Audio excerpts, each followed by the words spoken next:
Как вас дела? I am J. Andre Faust. There are two schools of thought on the issue of climate change as a product of human activity. Those who believe that our species is responsible for climate change, and those who think it's a myth or some conspiracy that the government is trying to make us believe that human activity is solely responsible. When non-believers are challenged using the data collected from peer-reviewed research to counter arguments, they say that the scientific methodology is made-up justification to blame humans. Climate change deniers will argue that the planet has undergone many climate changes in the past, and what we are experiencing is what is expected, which is partly true. However, they fail to consider that early climate changes occurred over 30,000 plus years ago. How do we know that climate change has been accelerating from the start of the Industrial Revolution to the present? We know that from core samples taken from the ground, glaciers, and other modern measuring techniques that have measured prehistoric and contemporary climate change rates. For us seniors, we may have seen drastic climate changes in our lifetime. For the younger generation, it may not be as apparent as it is for my generation. The following graph shows the rate from 200 years to present day. Consensus is that the Industrial Revolution began in the 18th century. Looking at the graph, it can be seen that the temperatures started to rise slowly, but as we move forward on the arrow of time, the rate increases drastically. By the year 2000, the rate has become almost exponential.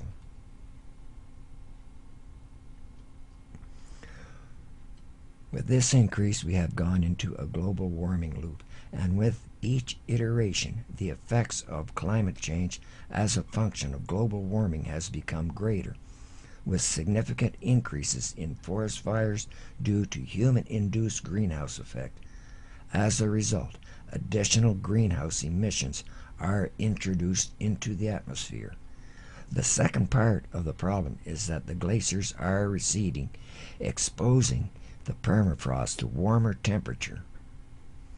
Consequently, more methane gas and carbon are being released into the atmosphere, thus combining an existing problem. If we can't break this cycle, we may have crossed the tipping point where there is no going back, and the planet Earth will become a very hostile place for human experience. Another red flag of the consequences of climate change is the northern jet stream. Pull up the graph for that, find it. Typically, the jet stream should be a continuous undulating stream of air flowing from west to east at a high velocity. Over the last 2 months, something has slowed the jet stream speed and broken the jet stream into a series of multiple segments, which is unprecedented. We don't know at this time if the jet stream will reconstitute itself back into a uniform undulating flow as it once was. It's not the first time that the jet stream in the northern hemisphere has broken. The difference from the past is the magnitude, and its recovery cannot be predicted at this time. An extraneous variable that might be exacerbating the jet stream problem is El Nino, which is currently occurring in the Pacific Ocean. We don't know to what extent and duration the effects of El Nino will have on the jet stream, if any. I have included two clips. One, what is the jet stream, and the second is a short documentary on the destabilization of the jet stream. What is the jet stream? Jet streams are bands of strong wind that generally blow from west to east all across the globe. Jet streams form when warm air masses meet cold air masses in the atmosphere. Air masses have different temperatures because the sun doesn't heat the whole Earth evenly. Areas near the equator are hot, and areas near the poles are cold. The warmer air rises up in the atmosphere while cooler air sinks down to replace it. This movement causes an air current. These air currents are high in the atmosphere. On average, they travel about 110 miles per hour. In the winter, when the temperature differences between warm and cold air masses are more dramatic, jet streams can go much faster, 250 miles per hour or more. No matter the season, the primary jet streams only travel from west to east because of how Earth rotates on its axis. Jet streams are located in the middle and upper parts of a layer of the atmosphere called the troposphere. This is the height in the atmosphere where airplanes fly as well. That means airplanes can fly in the jet stream, especially when they're headed in the same direction the jet stream is blowing. This is why an airplane flying from west to east can make the trip faster than an airplane traveling the same route east to west. Jet streams can also affect our weather by impacting temperature and precipitation. Some weather systems ride the jet stream across the country. Or, if the weather system is far away from a jet stream, it might stay in one place, causing a heat wave or a flood. Monitoring jet streams can help meteorologists determine where weather systems will move next. This is important because the path of a jet stream can change quickly, taking storms in different directions. NOAA's GOES-R series satellites use infrared radiation to detect water vapor in the atmosphere. With this technology, meteorologists can monitor the location and activity of the jet streams. The GOES-R series satellites can give up-to-the-minute reports on where jet streams are in the atmosphere and where weather systems might be moving next. Find out more about Earth's weather at NOAA SciGINX. The Svalbard archipelago inside the Arctic Circle. Marion Matorilli has been a regular visitor over the last 20 years, conducting studies on how global warming is changing the climate in the Arctic region. Ny-Ålesund is the northernmost permanent settlement in Europe. Originally a coal mining colony, it's had a new lease on life as a tiny but vital hub of climate science, with research stations representing 10 different countries. This is the roof of the joint German-French facility where Marion Matorilli collects a wide range of meteorological data. It's just basic data like temperature, humidity, air pressure, and the wind. And of course, you also have clouds, liquid and solid particles, ice crystals, aerosols, everything that's transported in the air, and various trace gases too.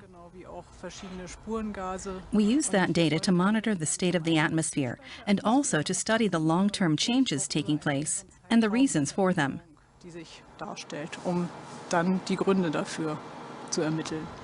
And those changes are severe. Even in winter, the fjords up here north of the Arctic Circle now barely freeze over, and the snow line is rising. There's ongoing sea ice melt, and the permafrost soil is thawing. The climate-connected temperature rise worldwide now amounts to an average of 1 degree Celsius, but here in Svalbard, it's been 3 degrees in just the last 20 years. The meteorologist believes that changes in the prevailing wind direction are among the causes. In the winter months especially, the air currents are coming more frequently from the south. These circulatory changes mean more warm and humid air is being brought from the middle latitudes. That has an impact on the precipitation and the clouds that form here, and thus on the local climate, of course. Marion Matorilli suspects that a wind system at an altitude of 10,000 meters is a decisive factor in the increasing appearance of southerly winds in the Arctic. This polar jet stream is generated by warm air rising at the equator and then heading north, where it clashes with cold air from the polar front. The extreme temperature difference hinders the two masses of air from quickly mixing. They're driven in an eastward direction by the Earth's rotation. Until now, the resulting high-altitude wind raced around the northern hemisphere at speeds of up to 500 kilometers per hour in an undulating but stable corridor. But it's a system now being destabilized by climate change. The narrowing difference in temperature between the Arctic and the middle latitudes has an effect on wind patterns. That includes the high-velocity jet stream, which normally has a zonal flow parallel to the latitudes. And with the wind no longer having the same intensity, that high-velocity band of wind sways off course. I'll fill the balloon with gas. Environmental engineer Fieke Rader has spent an entire year doing research work at the station. Her daily routine includes preparing weather balloons tasked with carrying highly sensitive probes. They're a vital element in her colleagues' surveys on wind changes and part of an international project. To understand the global-scale interconnections at play, comparative data is required, so the different project partners involved use the same kind of probes. The researchers around the world launch balloons at the same time every day. The probes send their data to the ground stations by radio waves. They're really important for me because they're the only way to take measurements 30 kilometers up. And the height resolution is very high as well. The balloon rises 5 meters per second and takes a measurement once a second. So that means every 5 meters, something other devices can't match. Marion Martorelli's studies have provided insights into the consequences of the now slower polar jet stream. A drop in speed sees the jet stream losing geographical stability too, and swaying rather than streaming unidirectional around the globe. This results in loops, in which the weather fronts shift between warm and cold air. Smaller loops drive the high and low pressure areas around the world. Larger loops, on the other hand, mean a slower movement of these areas and their weather fronts. This leads to prolonged and often extreme weather conditions. A long-term high-pressure front can trigger droughts, while a low will translate into intense rainfall. Climate change is changing the wind, which leads to new circulation patterns, a shift in the system of high and low pressure areas, and a growing frequency of blocking highs. And we're also seeing the wind transporting warm and moist air masses up to the Arctic, which in turn contributes to increased warming right here. Warming that increases the pace of thaw in permafrost soils, which then release additional greenhouse gases, a development seen in the CO2 emissions data recorded on the instruments being serviced by Fieke Rader today. With the ever-increasing thawing of the polar sea ice and glaciers, we lose an important global climate cooling function. While light-colored ice reflects the majority of the sun's rays, an ice-free ocean absorbs additional heat. The changes to prevailing winds are the driving force behind another vicious circle of climate change. To summarize, since the beginning of the Industrial Revolution, human activity has increased the rate of climate change greater than any other period in the Earth's history. Consequently, more greenhouse gases are being released into the atmosphere due to wildfires and the thawing parts of the permafrost, thus increasing global temperatures in shorter intervals. Warmer temperatures are destabilizing the jet stream, which is increasing the northern temperatures. If each iteration adds to the greenhouse effect, we may have passed the tipping point and the planet may eventually not be fit for human habitation. Until next time, this is J. Andre Faust signing off.